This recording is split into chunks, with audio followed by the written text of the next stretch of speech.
Hello friends, Babita's kitchen मंता में आप सभी का बहुत बहुत स्वागत है। आज मैं बनाने जा रही हूँ पालक पनीर की रेसिपी, वो भी बहुत ही यूनिक स्टाइल में। पालक पनीर तो आपने बहुत बार खाई होगी, बट ये पालक पनीर कोफ्ता करी आपने शायद ही खाई होगी। तो चलिए आज की आसान और ईजी रेसिपी शुरू करते हैं। तो यहाँ पर मैंने 100 ग्राम के करीब पालक लिया था, उसको धो के यहाँ पर इस तरह बारीक काट लिया है। अब इसमें ऐड करेंगे बेसन। तो यहाँ पर मैंने 4 चम्मच के करीब बेसन ऐड किया है और साथ में ऐड करेंगे नमक और कुछ सूखे मसाले। तो इसके लिए मैंने यहाँ लिया है हल्दी पाउडर, धनिया पाउडर, लाल मिर्च पाउडर और साथ ही लिया है गरम मसाला पाउडर। अब इन सबको मिक्स करके अच्छे से आटे की तरह डोव लगा लेंगे। हमें यहाँ पे पानी नहीं डालना है, पालक में नमक डालने से अपने आप पानी आ जाता है, इसलिए अगर पानी डालेंगे तो हमारे ये जो कोफ्ते वो नहीं बन पाएंगे आसानी से। अब आप यहाँ देख सकते हैं मैंने डोव लगा लिया है। अब हमें दोनों हाथों में लगाना है तेल।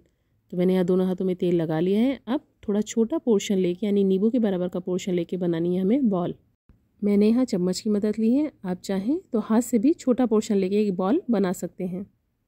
अब यहाँ इसको फ्लैट करके इसमें भरेंगे पनीर। तो मैंने यहाँ पे 50 ग्राम के करीब पनीर लिया था, उसको इस तरह छोटे छोटे पीसेस में काट लिया था। अब एक पीस लेके ये जो हमारा छोटा पोर्शन है इसमें भर देंगे, यानी फिल कर देंगे और बंद कर देंगे और इस तरह घुमाते हुए बॉल बना लेंगे। तो है ना एकदम मैजिक बॉल बच्चों के लिए। तो अब आप बच्चों से बोल सकते हैं मैजिक कोफ्ते वाली करी है। अब ये जो हमारे सारे कोफ्ते हैं वो बनके रेडी हो चुके हैं, आप देख सकते हैं। अब हमें यहाँ इनको करना है फ्राई। तो मैंने यहाँ कढ़ाई में थोड़ा ऑयल ऐड किया है और इनको एक एक करके इस तरह डालते हुए हमें यहाँ पे करना है इनको फ्राई। तो मैंने यहाँ पे सारी जो कोफ्ते हैं या जो मैजिक बॉल बच्चों के लिए है वो डाल दी है और इनको धीमी आंच पे लगातार चलाते हुए, यानी अलटते पलटते हमें यहाँ इनको फ्राई करना है। हमें यहाँ गैस की आंच को लो टू मीडियम ही रखना है, बहुत ज़्यादा हाई नहीं करना है। इससे क्या होगा, जो हमारे कोफ्ते हैं वो बहुत अच्छे से कुक हो जाएंगे, यानी अंदर तक पक जाएंगे। अब आप इनको चाहे चटनी से खाइए या फिर सॉस से खाइए, ऐसे भी खाने में बहुत ही अच्छे लगते हैं। तो अब हमारी जो कोफ्ते हैं वो बन के रेडी हो चुके हैं, यानी बहुत अच्छे से फ्राई हो चुके हैं, एकदम गोल्डन कलर के। अब इनको हमें यहाँ पे छन्नी में निकाल लेना है, जिससे क्या होगा, जो एक्स्ट्रा ऑयल होगा वो कढ़ाई में आ जाएगा। अब मैंने यहाँ पे सारे जो कोफ्ते हैं वो निकाल लिए हैं, आप देख सकते हैं। अब इसी कढ़ाई में थोड़ा तेल कम करके हमें यहाँ ऐड करना है जीरा। तो अब ये जीरा हमारा जो फ्राई हो चुका है अच्छे से, आप देख सकते हैं। और साथ ही इसमें ऐड करेंगे प्याज। तो मैंने यहाँ पे 2 प्याज लिए थे, जिसको कि मैंने बारीक काट लिया था। अब इसको लगातार चलाते हुए हमें धीमी आंच पे भूनना है, जब तक इसका कलर चेंज नहीं हो जाता और ये ट्रांसलूसेंट नहीं हो जाते हैं। और साथ ही इसमें ऐड करेंगे अदरक लहसुन का पेस्ट। आप चाहें तो इसको बारीक काट के भी इसमें डाल सकते हैं, इससे भी इस सब्ज़ी का टेस्ट बहुत ही अच्छा आ जाता है। तो अब इनको भी सबको लगातार चलाते हुए हमें धीमी आंच पे भूनना है, जब तक इनका कलर चेंज नहीं हो जाता है। अब ये बहुत अच्छे से भून चुके हैं। अब बारी आती है सूखे मसालों की। तो मैंने यहाँ ऐड किया है हल्दी पाउडर, धनिया पाउडर, लाल मिर्च पाउडर, गरम मसाला पाउडर और साथ ही मैंने ऐड किया है लाल कश्मीरी मिर्च पाउडर। इससे क्या होता है, सब्जी का कलर बहुत अच्छा आता है, साथ ही साथ टेस्ट भी बहुत अच्छा आ जाता है। हमें यहाँ पे इन मसालों को बहुत ज़्यादा नहीं भूनना है, क्योंकि ये सूखे होते हैं और बहुत ही जल्दी भून जाते हैं। अब यहाँ इस स्टेज पे ऐड करेंगे टमाटर। तो मैंने टमाटरों को पीस लिया था। यहाँ पे मैंने 3 टमाटर लिए थे, उनको बारीक पेस्ट लिया था, यानी कि उनका पेस्ट बना लिया था। अब इसको भी लगातार चलाते हुए हमें भूनना है, जब तक कि इसका कलर चेंज नहीं हो जाता और ये ऑयल नहीं छोड़ देते हैं। टमाटर आया है तो नमक तो आएगा ही आएगा। तो अब यहाँ ऐड करेंगे नमक। तो नमक आप अपने स्वाद अनुसार ले सकते हैं।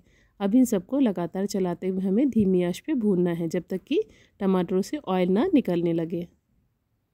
अब ये टमाटर हमारे बहुत अच्छे से भून गए हैं। अब यहाँ ऐड करेंगे काजू का पेस्ट। तो मैंने 10 से 15 काजू लिए थे, उनको भिगो दिया था। जब वो फूल गए थे तो उनको मिक्सी में चला के बारीक पेस्ट बना लिया था इस तरह। काजू का पेस्ट ऐड करने का रीज़न यह है कि इससे सब्जी का जो लुक है वो बहुत ही अच्छा आ जाता है और बहुत क्रीमी सब्जी हो जाती है, और साथ ही जो टमाटर की खटास है वो भी कम हो जाती है। तो अब मैंने यहाँ पे काजू ऐड कर दिया। अब इसको लगातार चलाते हुए, ज़्यादा नहीं, बस 1 से 2 मिनट ही भूनना है। अब ये बहुत अच्छे से भून चुके हैं। तो यहाँ पे हमें 1 कप के करीब पानी ऐड करना है। मैंने यहाँ पे 2 छोटी कटोरी, यानी कि 1 कप के करीब ये पानी होगा, वो ऐड किया है। और अब लगातार चलाते हुए हमें इनको बहुत अच्छे से पकाना है। तो अभी हमारी जो ग्रेवी है वो अच्छे से पक चुकी है। अब इसमें ऐड करेंगे कोफ्ते, जिसको कि मैंने फ्राई करके रखे थे। अब मैंने एक एक करके यहाँ पे सारे कोफ्ते डाल दिए हैं, आप यहाँ देख सकते हैं। अब इनको यहाँ पे बहुत हल्के हाथों से चलाते हुए मिलाना है, जिससे क्या होगा, जो हमारे कोफ्ते हैं वो फूटेंगे भी नहीं और बहुत अच्छे से अंदर तक कुक हो जाएंगे। अब यहाँ ढक के बस ज़्यादा नहीं 2 से 3 मिनट के लिए ही पकाना है, जिससे हमारे कोफ्ते फूल के डबल हो जाएंगे और जो ग्रेवी है वो अंदर तक चली जाएगी। अब यहाँ गैस की आंच को बंद कर देंगे। ये जो सब्जी है वो एकदम परफेक्ट बन के रेडी हो चुकी है। वाह, देखने में ही कितनी मज़ेदार लग रही है। भाई मैंने तो रोटियां पहले ही बना ली थी कि सब्जी तैयार होते ही मैं फटाफट से खा लूँगी। तो है ना कितने कमाल की रेसिपी, जो हेल्दी होने के साथ साथ बहुत ही डिलीशियस भी है। तो अगर मेरी ये रेसिपी आपको पसंद आई है तो आप भी इसी तरह बनाइए, खाइए, एंजॉय कीजिए, साथ ही मेरे चैनल को सब्सक्राइब कीजिए।